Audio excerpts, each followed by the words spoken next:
Hello everybody, welcome back to another Phillies episode. Same general disclaimer I've given a few times lately. If you hear noise or from a baby or somebody walking above that sounds like they're walking a crying baby, that's just life as the Phillies GM for me right now. And it's either, like I said, I think in the last video, either record under those circumstances where that's going to happen or don't record at all. So apologize in advance if there's a lot of background noise or things going on here intermittently throughout the video. But we are at 74-17 on July 15th, 2025. We are at the All-Star break. We have, I believe, 15 or not 15. We have 10 All-Stars, I think, and 74-17. So on pace to crush the Mariners record for wins in a season. At what, is it 116? I think I should have checked that and gotten my pace too, but on pace to crush it. Run differential is plus 260, which is the next best is plus 140. The Red Sox, who are 9 below their Pythagorean record. We are 5 above, so a nice 69-22 Pythagorean record, but 74-17. So we've achieved a little better than we quote unquote deserve, but we're also by far the best team in the majors, no matter how you measure it.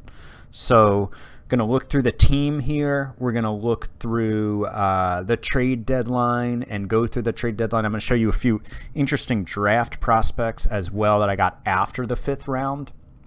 So let's go to the info page for the team. So you can see I showed this in the last video: 21-3, 22-5, 22-5, and then we've really slumped in July with 9-4, just a .692 winning percentage. We're first in a lot of things. We're near the top in a lot of things. We're first in runs scored, first in OPS, first in home runs and base on balls. We're first in ERA. We're first in runs allowed, BABIP against, first in efficiency, 4th in zone rating. Real slackers there. This is just a team that is dominating right now. So let me show you, since the last video dealt with the draft and all that, I'll show you just real quick like 3 interesting draft prospects I got after the 5th round. 6th round, I got Ethan Doss, who was listed as a pitcher, and a decent one, to be honest, a decent one. You can see, he has a lot of work to do, and he's 20, so maybe not, and this changeup's probably never going to develop, so he's probably a reliever at best, but his bat is where it's at, man. Like, this is a really good bat to get. Not a great glove, but he'll play a competent corner outfield. Yeah, so make sure you always go to like all pitchers on your draft and look under batting potential to find guys like Ethan Doss in the 6th round. I got another guy similar here, Nate Culbertson, not as good of a pitcher, but listed as a pitcher. Honestly, I think I might just turn this guy into a hitter. I don't see this 35 movement, 35 control potential turning into anything.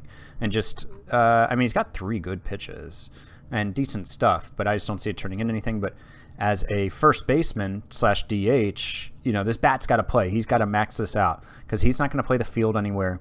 So he's got to at least reach his ceiling here to be a first base DH. You got to be an incredible bat to have no other value to the team, like Bob Maldonado in my OSIM. He was a perennial MVP candidate because he was top 3 hitter in the league, even though he couldn't field. And then just a couple other guys that were interesting. Ricky Aila. I was impressed to get this guy in the 10th round. Good work ethic, loyal, low greed.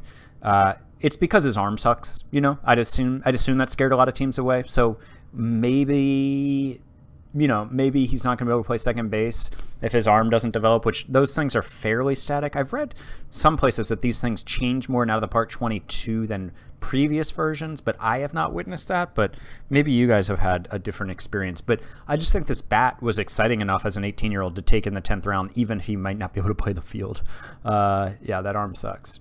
And then last guy, I love this guy, Tim Sharmer. He's never going to make the big leagues, but 75 potential movement, 30 potential stuff. I mean, good work ethic and intelligence. So I took him in the 15th round just because I thought his profile was amazing. Yeah, a 3/4 arm slot, ground ball pitcher who maxes out at 89, but just has potential to have some of the best movement on the planet with rookie ball level stuff. So be interested to see how he does, like in the Gulf Coast League, where he's already an average player at the age of 18. So that'll be fun. I'm excited about that dude. So let's get into the team. Let's go to the lineups. And first I'll show you injuries. Obviously, Pomeranz is still out. He's back soon, though, 2 weeks. Morales, they've both been out the whole season. Jung-Hoo Lee, my DH, hit the IL about 2 weeks ago on July 3rd. He was having a nice little season. 1.3 WAR. A 122 WRC plus is my DH. I'll take that all day. And, yeah, was the batting champion last year with a 318 batting average. Just 299 this year, so he's got to get back, get healthy, and defend that batting average crown. So the rest of the offense, let's sort by WAR here. Juan Soto leading the charge with 4.1 WAR so far. And so Soto's on pace for 7.4 WAR. He's got a 157 WRC plus. He's on pace for 37 bombs. He's walking in 19.3% of his plate appearances and striking out in just 14.9%. That's pretty crazy. MVP caliber season from Juan. Manny Machado, the old man, still getting it done at 33 years old. On pace for 5.7 WAR, a 135 WRC plus. I was expecting him to decline faster than this, and I was not expecting his ceiling to be this high. So I was hoping for the last few years of his deal, which Manny has 4 years left, including this year. I was hoping he would be like a 2 to 3 win player. He's obviously still crushing that. So I love that. Good job, Manny. Kristen Pache, a 125 WRC plus, on pace for 5.1 WAR. His fielding isn't quite as good this year, which those things just happen sometimes, especially in small samples.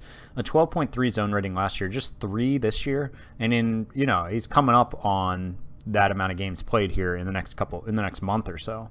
So not quite as good in the field this year, but still an asset. Cornelius Randolph just hitting bombs, still on pace for 48, which will put him back in the top 10 again for single season Phillies home run record. On pace for 4.6 WAR and a 135 WRC plus. Bryce Harper, not a superstar, but still a star for sure. On pace for 3.8 WAR and a 119 WRC plus. And he's hit 15 bombs. He's still walking a good bit.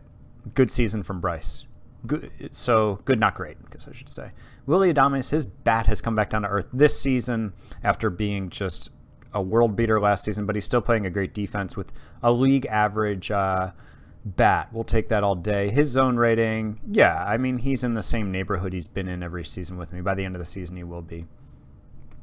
Let's see. Bryson Stott on pace for 417 plate appearances because he platoons and he also shares time with Nick Maton. But a 113 WRC plus. He settled in nicely as our primary second baseman, it would be fair to say. And speaking of Nick Maton, I'm glad I gave him another chance. He's been really good. He's only on pace for 278 plate appearances. He's a backup infielder for us, but 121 WRC plus. Likely to come back down a bit with that 362 BABIP, but I'm a fan of Nick Maton, and I'm glad he's doing well. JT Realmuto providing defensive value still. He's on pace to just play 87 games because of his injury, his concussion earlier in the year, but struggling at the plate with a 74 WRC plus in his walk year at 34 years old, and he wants a mere 5 years, $92 million deal. Not going to happen, JT. So this could be his last season with us. Austin Hedges, backup catcher, about the same as JT. And they've had very similar seasons, both very good defensively. Now here's where it's fun. Kyle Stowers. We're going to go with Stowers, not Stowers.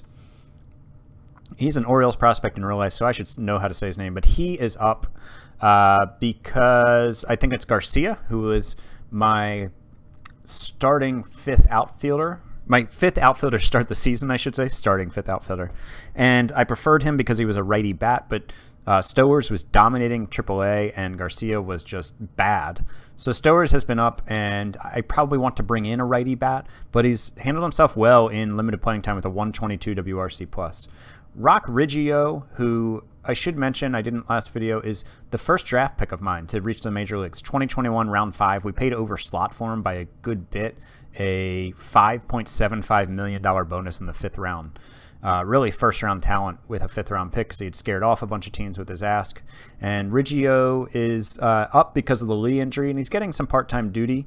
He's had 26 plate appearances and has acquitted himself well, but this 30.8% strikeout rate and 417 BABIP is a little concerning. But he'll go back down once Lee returns in a few weeks. Nick Solak has not really done the job here as a platoon this year.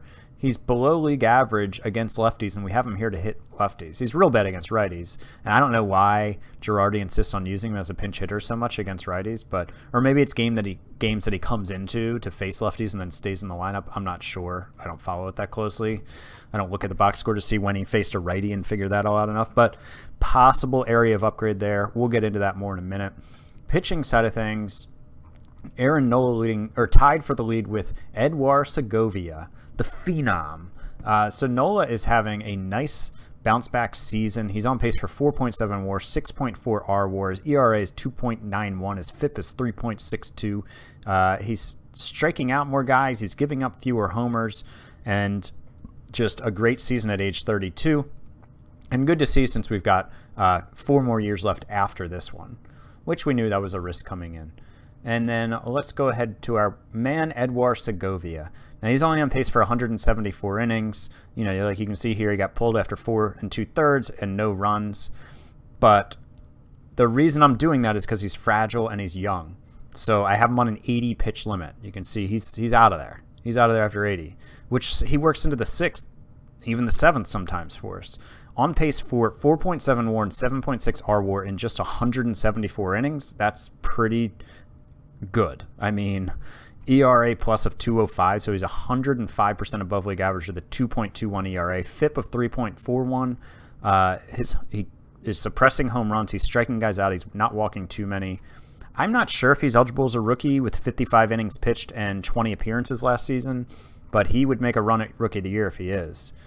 He's been great. He's been great. It's awesome to see that. Worried about his health, but we'll get there. We'll address that if it comes up. Justice Sheffield, another solid season from him, man. Like, he's on pace for 4.1 WAR. He's giving up fewer home runs. His strikeout to walk ratio is not as good, but his FIP is still good. And man, we'll take this all day from our dude Justice. And then we've got Jose Barrios. He's got what, 2 more years left after this one? Yeah, so 2 years left after this one. He's on pace for another good season. 3.36 ERA, 4.1 FIP. His strikeout to walk ratio also slipping. That's concerning. But, you know, his FIP is still respectable, even if he comes back down to earth a bit. But he plays in front of a great defense, and he's suppressing home runs. So he's going to outperform his FIP likely because of that. Next, we've got Zach Little, one of the best relievers in baseball, to be honest. And he's on pace for 2.3 WAR in 64 2/3 innings. Great strikeout to walk ratio. Incredible ERA and FIP, both in the 1s. Zach Little's been a huge part of our bullpen. And Beck Way is an all-star. This is a guy we traded for, if you remember, in the offseason in 2023. And I've looked to move him some because he's a fly ball pitcher with low movement in Citizen Bank, but he's been able to suppress home runs better this year than the year before. His strikeout to walk ratio has improved. His FIP and ERA are both about 40% better than league average. He's been really solid. Gunnar Mayer, maybe. Really fun season from him. I love this guy. Another fly ball, low movement pitcher, but that's doing well. A 1.14 ERA and a 1.82 FIP. This bullpen is so good. And his ERAs are like a third of what they were last year. His strikeout to walk ratio is 36.4%. Just bonkers year from Gunnar Mayer. And I really like him. He's a fun pitcher to have. Mason Fox is our stopper, who doesn't really necessarily have the stamina a lot of times to go the full 2 innings, so he ends up not racking up the saves, which I appreciate because he's not yet arbitration eligible. And he's having a solid season. Not as good as last year with his strikeout to walk ratio, but home runs are the same. FIP is the same relative to league average, so a good season from Mason so far. Andrew Schultz is another solid bullpen piece with a 1.77 ERA, 1.74 FIP. Reggie Lawson is a guy who, if we upgrade our pitching staff at the deadline, might get booted down to the minors. So if you remember, he started for me to start the year, and he was good. He was not bad at all. You can see a nice 3.69 ERA, a 4.61 FIP. The FIP is about league average, but he wasn't killing it, so I moved him to the bullpen, and he's pitching better out of the bullpen. So he's there, but I mean, I kind of wanted to try not to option him to the minors because then he'd be out of options next year and gives me less flexibility, but I might have to do it if I bring in an arm at the deadline.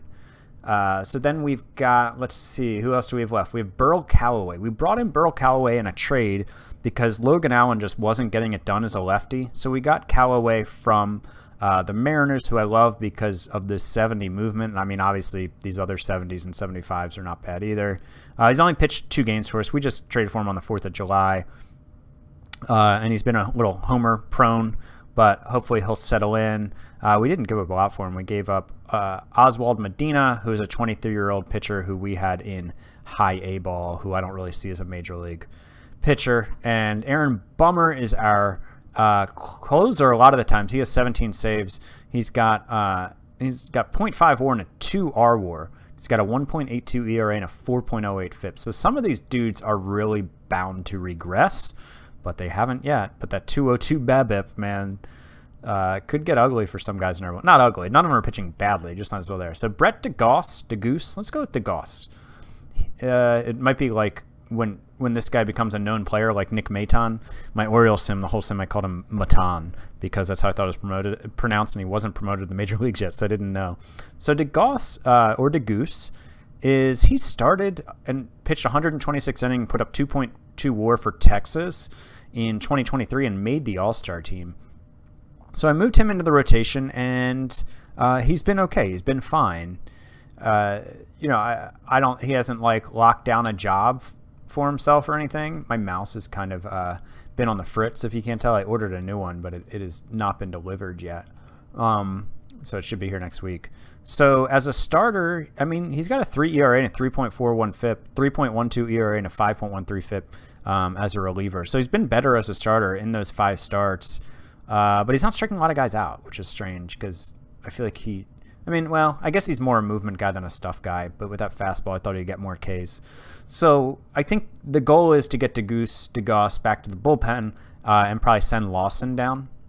And then once Pomeranz comes back, it gets real interesting, although I might be able to keep Pomeranz in the minors for 30 days until September 1st, depending on when he comes back, when rosters expand. So what do we want to do with this team? I think bringing in a starter makes sense. This rotation 1 through 4 is just outstanding. The 5th starter, I think, is well above average for a 5th starter. I think DeGosse and Lawson have performed like a decent 3rd or an excellent 4th on a lot of teams. But we're trying to win a World Series here, and so that's a need. Bat-wise, it's all bench that we need to address. Lee is going to come back, and if not, I feel like guys like Riggio and Stowers and Maton are good enough to step into everyday roles that they have to. But I'd like to add some more depth.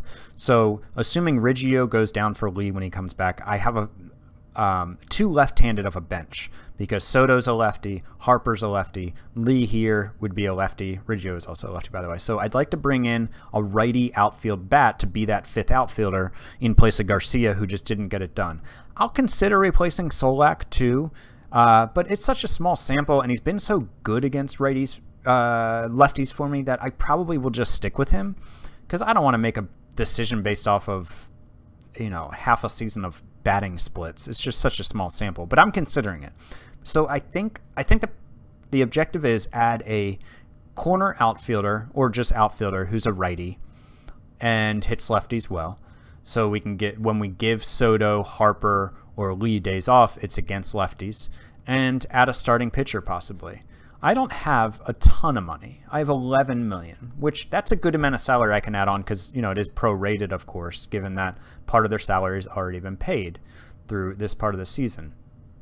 So I've gone through the trade block, which I can show you guys here, and other ways too, to try to identify guys. So to start with starting pitchers, Sandy Alcantara is the best guy out there.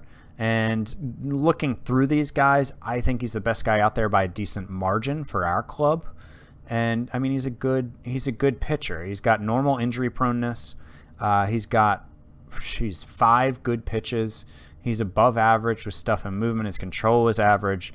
He doesn't give up tons of home runs. He's not a fly ball pitcher. He's on pace for 3 WAR with a 3.72 ERA. And he's a free agent after the year. Those are all reasons why I'm eyeing Sandy Alcantara for to come in and be a starter for us and just give us, I mean, just an outstanding starting rotation. He would basically be my 5th. Outfield-wise, I just wasn't blown away by the right-handed options.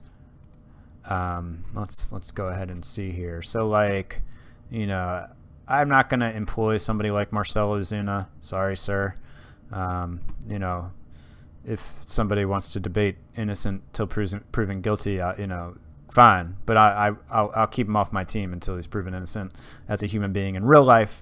Kyle Tucker's a lefty. Bader is just glove first. I don't need him. Kane is old and glove first. Happ is not good against lefties. Kepler, here are a bunch of lefties. Yeah, so basically what it comes down to, I mean, George Springer is certainly an option, but he's not a free agent after the year. So that's why I'm not going after George. But there is another Blue Jay who I'm looking at, and I think might be my favorite option. Haniger, I was considering, but he's been really bad, and he's been in AAA each of the last 2 years. So Teoscar Hernandez is the guy I think I'd like to bring in. He's good against lefties, and even though he's not very good the last 2 seasons, and he's just a fun player. Like, I mean, he had a league average 100 WRC plus with 40 home runs last year. I kind of love that. He can play a competent left field and right field. I guess he could come in and play center field if you really needed him. A fly ball hitter in Citizen Bank, I think, is going to really be awesome. And this power, I kind of want to get him. He's fun. And by the way, little tip, if you're in a fantasy baseball league, I think Teoscar Hernandez is one of the more undervalued fantasy baseball players. People do not realize how good he is. If you go look at projection systems and take just standard fantasy baseball categories and run, like on Fangraphs, go to the auction calculator and look at his rest of season projections, he's like a top 10 or 15 hitter projected. And he's performed that way the last like season and a half too. I think you can get Teoscar Hernandez cheaper than most top 15 hitters in your fantasy baseball league. I would go get him. I own him in, or I should say roster, I think is the term that I use. I have him on 2 of my 3 teams. I'm not going to get him in the 3rd team because it's a deep dynasty league and it's hard to trade for anybody that's even decent. But I like to roster Hernandez anywhere I can, and now it's going to include out of the park, I think. So I've messed around with trade some. Let's see if they're still up here. Yes, here they are. So Alcantara, I've got them eating 70% of the deal, which is huge because he's making $18 million and I don't have a ton of money available. They are interested in Hilton Dyer, who is a 23-year-old pitcher in high A ball who's having a good season with a 2.61 ERA, but I don't see a future for on my team. OSA is a little higher on him, but not really. And then also Jaden Estanista, who is out with a torn meniscus, but was having a solid season with a 2.09 ERA in 47 1/3 innings. He is 23 years old. OSA is not quite as high as him, but he's got 3 major league pitches. It's just that these things are not doing it. But, you know, you often see for rentals, maybe not this trade deadline in real life as much, but oftentimes it's what you call quote-unquote pop-up prospects, guys who might not have the prospect pedigree but are having really good seasons. So that's the trade for Alcantara that I'm probably going to do. And then for good old Teoscar, they want this guy, which a lot of teams, when I do make this work now, are interested in this guy. I'm not sure why. Juan Chorio, who is in high A. I mean, I get, because he's having a great season. I mean, he's putting up a 1.47 ERA and a 3.21 FIP in 55 innings so far. And he's got major league pitches. It's just that movement isn't good. But, you know, if somebody's a little higher on his stuff and control, which his control is playing better than a 45, the strikeout to walk ratio is really good. I can see where somebody can dream on him a bit. So, you know, for you know, a slugger who's 18% below league average at the bat, yeah, that's the type of prospect you probably get for this guy on an expiring contract. So those are probably the 2 trades I would do. Teoscar will come in and be my backup outfielder. Alcantara would come in here and be my 5th starter and move DeGoss to the pen, and I think Lawson to AAA, unfortunately, which I like Lawson a lot. But there's really just no other option of who to move to the pen. And I meant to show you the splits on Lawson. So, yeah, I mean, as a starter, he had a 4.24, 5.05 ERA and FIP. And then as a reliever, he's been good in 20 innings. He's put up a 2.18 ERA and 3.36 FIPs. He's probably, when he gets sent down, he's probably like, what do I have to do here, man? So, yeah, I think that's the move. I think those are the moves. And I'll also look around for infielders for Solak, but I'm just not exactly sure. So I'm going to do these trades, and then let's jump ahead and look at the team and the record and the trades as of August 1st, just after the trade deadline. Okay, the trade deadline is done. We're here Friday, August 1st. We're 83-21 now, 16.5 games up on the Padres. We are 26.5 games safe in the postseason. The first team on outside looking in, the Brewers, is 26.5 games behind us. So I'm feeling pretty good. Our magic number is 43. The main question now is, can we break the Mariners' wins record for 116 wins in a season? I made 3 trades. The 2 I told you I was going to make. Teoscar Hernandez in as our backup right-handed hitting outfielder. He also, while Jung-Hoo Lee is on the IL, our designated hitter, he's our DH against what's it called? It's called left-handed pitching. So he's only had 15 at bats so far for us. He, hasn't been too good here with the negative 47 WRC plus, but hopefully he will come around. And we gave up the guy that I said we're going to give up. This guy, Juan Chorio. And so this was a guy that we had acquired, signed out of independent ball back in 2021. And he got some trade value and got us a guy who's going to help our major league roster. We also went out and got Sandy Alcantara as promised. 2 starts so far, 1.5 ERA, 2.71 FIP. And he's walking, his strikeout to walk ratio, well, I guess it's about in line with what he's been recently. And we gave up, I believe these are the guys I said I was going to give up. Hilton Dyer, the fly ball pitcher who was in high A ball for us. And then the annoying feature of this year where it clicks out. And Jaden Estanista, who is we acquired him. Real life Phillies had him as an international free agent, and he was pitching pretty decently in A-ball for us with a 2.09 ERA. So both those guys are pending free agents. The one unexpected move we made was we got Zach Pop. Zach Pop and his 6.05 ERA so far this year. Now, I mean, look at this guy, though. Extreme ground baller. I think, he had a 3.78 FIP but a 6.08 ERA in Miami. And it seemed like they just wanted him gone. Miami came to me asking for a deal. And I'm going to tell you that a lot of the deals that the computer gives you are not worthwhile, and you can just delete the email. But sometimes you'll get one, and you might not end up doing the deal that they send, but you'll say, oh, why are they interested in this random prospect of mine or that random prospect of mine? And it can be a really good way to find prospects that of yours that the computer overvalues, and prospects or players of theirs that they undervalue. So let me show you this trade. Honestly, I know I talk a lot about keeping trades realistic. This trade's a little cheesy, but I always go through it to figure out why the computer's willing to do it, what they see differently than me. So the trade was, I got Zach Pop, who was under team control for at least a couple more years, and he's been miserable. But to start, they were looking to get rid of him. His morale was bad. He was really pissed off. I think like his performance, the transactions, maybe the team record too. He was just not happy. And so they wanted him out of there. And you'll find that the computer will do dumb things sometimes when a guy wants off their team. They should have just DFA'd him. So we also got out of this deal Mike Anthony Valdez, who you see as the number 3 prospect in baseball, which I think is a stretch, but he was the first overall pick in 2023 and has been the number 1, 2, 3, or 4 prospect in baseball since they drafted him. Now, this dude is 24. He's going to be 25 next month, and he's just not done much in the minors. He's been below league average in A and high A as a 23 and 24-year-old. That's not great.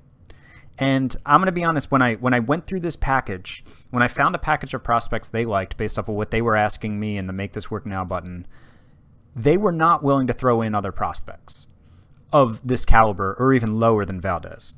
A lot of their other like top 10, top 20 prospects, they weren't interested in putting in the deal. So it really seems like they had just soured on this guy, which is strange, that you'd think they could have gotten a lot more from them, but you would have thought that the Diamondbacks wouldn't have traded Dansby Swanson after he was the number 1 overall pick like they did. So stupid stuff like this happens. OSA thinks he's an 80. And so, yeah, but I mean, he doesn't have a great defensive home. His range is a little short for second base. His arm is a little weak for third base. He could play. I'd probably play him at third base. He might be able to get away with a left or right field. He could obviously play first base, but really this could be a guy who busts, right? He hasn't done anything in the minors, so hopefully he will. But Miami was clearly just over him, and I think they should have made a different trade with him. But I'm going to show you they were really mesmerized with 3 of these prospects. The first one being Mason Auer, who was my 9th round pick in 2022. He's a two-way player. You can see he's been really good with the bat. He's league average this year with the bat in A-ball, and he hasn't been that good pitching. But he's in A-ball. Looks like an okay enough guy, but they really liked him. They came asking about him in the Zach Pop trade. Another guy they really liked, Jaequan Smith, who had 2.1 WAR in just 89 starts for me in high A-ball with an 87 WRC plus because he was just killing it defensively. So he can play in the majors now as an outfielder, and they really liked him. So again, you know, like I said, I try to, before I make a trade like this where it's like, okay, that would never happen, I try to understand what the computer wants. And like I said, they wanted Pop out of there. They didn't value Valdez as much as a lot of their other, most every other top 10 to 15 prospect that they had. I think it seems like they've given up on him. And then they really liked Auer, Smith, and then this guy, Wilson Del Sol, who a lot of teams liked. He's still just 20. He was a scouting discovery by my scout. He's still in rookie ball as a 20-year-old, and he's average, but you know, it's a guy that a lot of teams ask about in trades when I hit make this work now, is that guy. So I threw him in, and then they also were interested in this guy, Wyatt Olds, who is in Double-A and pitching decently. He'd put up a 3.79 ERA for me this year. He's got 3 major league pitches. It's really just comes down to, can he get this control, for lack of a better word, under control. So I had gotten this guy in the 22nd round of 2022. But if you squint, you can see a major league pitcher here. I think it would be better if these tools were better. You know, if he could bump up, you know, the stuff a bit, the movement a bit, or just get the control to be a little below average, he would be a decent bullpen piece, I guess, because these 3 pitches are really good. That slider's excellent. But again, not a trade I think the Marlins should have made, but a trade I was more than willing to make with the Marlins. So my farm system jumped from the 8th to the 3rd best with the addition of Mike Anthony Valdez. Go out and get your jerseys. He is out of Davie, Florida, out of the University of Miami, and hopefully his minor league career will take off a bit more. So that's the end of the trade deadline. You know, the Phillies are rocking and rolling, man. We are looking to secure that 1 seed. We are looking to become the best regular season team in Major League history, and then we'll go and roll the dice in the postseason like always, barring something crazy happening. I think my next update, like normal after the trade deadline, will be an end of season recap where I come in at the end of the regular season and then we go through the playoffs, postseason. So that's all for this video. I appreciate you guys watching. As always, you know, weigh in the comments. Let me know what you think of how we did here and how you're feeling about the Phils, and talk to you next time. Bye.